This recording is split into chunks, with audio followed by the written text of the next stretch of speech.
রাজধানীর বালুরঘাট থেকে ওনারা মূলত কোন অঞ্চলে যান তাই এই ভাইকে আমি জিজ্ঞাসা করলাম। তো তিনি বললেন যে আমরা কামরাঙ্গীর চরের আরেকটা ঘাট আছে, ওই ঘাটে যান। আমি এই যে এই দেখতে পাচ্ছেন যে বালুরঘাটের মেইন পয়েন্টটা, তো আমি একটু দূর থেকে দেখাবো যে মূলত কি হারে মানুষ এখানে আসা যাওয়া করে। যদিও আমি এমন একটা সময়ে এখানে আসি, এখন লোকের তেমন ভিড় নাই। তবে আরেকটা কথা বলি, এইখানকার যে নৌকাগুলো দেখতে পাচ্ছেন, আমি এই কথাটা বারবার তুলে ধরার চেষ্টা করছি। এই নৌকাগুলো যখন যাত্রী নিয়ে ওই পারেতে যায়, অর্থাৎ কেরানীগঞ্জ এরিয়ার মধ্যে যায়, কেরানীগঞ্জে নামাই দিয়ে আসে, একটা দক্ষিণ কেরানীগঞ্জ, আসার সময় কিন্তু কোনো যাত্রী আনেন না। অর্থাৎ ওনারা এই ঘাটের যেই ইজারাদার বা ঘাটের মানে যার হাতে ঘাট বন্দি, তার কাছে ওনারাও বন্দি, ওনাদের ভাগ্যও বন্দি। কারণ কি, ওনারা যখন এই পার থেকে ওই পারে যান 30 টাকার বিনিময়ে এই পার থেকে ওই পারে যান, তো ওই সাইড থেকে যখন আবার যাত্রী নিয়ে আসবেন, এই একবারেই কিন্তু নদীতে বেশি নৌকা লাগলো না, আবার 30-60 টাকা হয়ে গেল। কিন্তু এইখানকার সিস্টেমটা ভিন্ন। এইখান থেকে যাত্রী নিয়ে ওই সাইডে যাবে, ওই নৌকা আসার সময় খালি আসবে,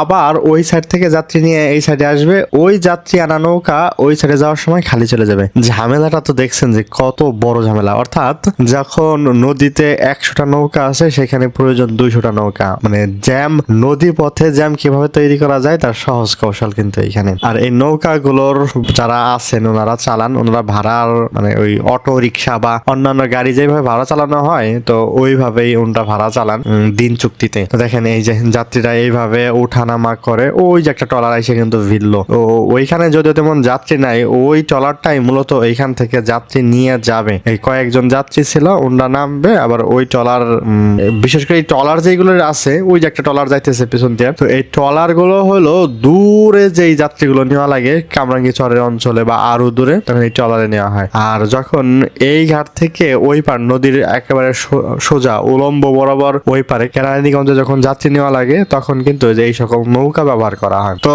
নৌকাতে যখন মানুষ আসবে, ধরেন আপনি আসছেন, আপনি একা আসছেন, একা নৌকা নিয়ে ছেড়ে চলে যাবেন, 30 টাকা দিবেন। ধরেন আপনার সাথে আরো 4 জন আসছে, 4 জন নিয়ে ছেড়ে চলে যাবেন, 30 টাকা দিবেন। আমি ওনাদের সিস্টেমটাই আসলে আমার কাছে অবাক লাগে, আমি বুঝে উঠতে পারি না। কারণ এই যে এইভাবে যাত্রী উঠাইতেছে, একসাথে আপনি যদি একা যেতে চান একা, আবার যদি আপনার সাথে কয়েকজন যাত্রী থাকে যাত্রী সহকারে, তবে ম্যাক্সিমাম সময়ে পাশের যে অপরিচিত যাত্রী, সেই অপরিচিত যাত্রীদের নৌকাতে নেওয়া হয় না বা নেয় না আলাদা আলাদা করে, কারণ নৌকা সবসময় অ্যাভেলেবেল থাকে এইখানে। ওই যে যেটা বললাম আর কি, মানে যেখানে নৌকা প্রয়োজন 100, সেখানে নৌকা রাখা হয়েছে 200।